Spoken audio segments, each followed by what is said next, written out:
I don't want all this, anybody involved.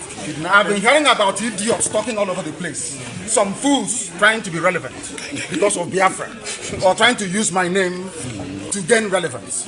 I don't want it. I don't want any killings, no kidnapping. All this nonsense are alien to us as a people. I don't know where these animals came from. They are taking advantage of the fact that I'm in detention. But it will soon end. They know what IPOB stands for. IPOB is one family. Any idiot trying to leech on IPOB, trying to use the name of IPOB, trying to subvert the will of the people, our principles and our core values, that person has a lot to contend with when the time comes. You can run, but you can never hide. You can run and hide and be talking all manner of rubbish.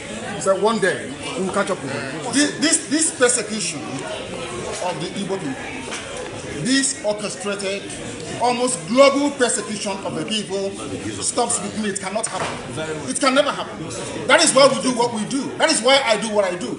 I am campaigning for the freedom of my people because of the persecution that we're facing. It's as simple as that. Nothing more, nothing less.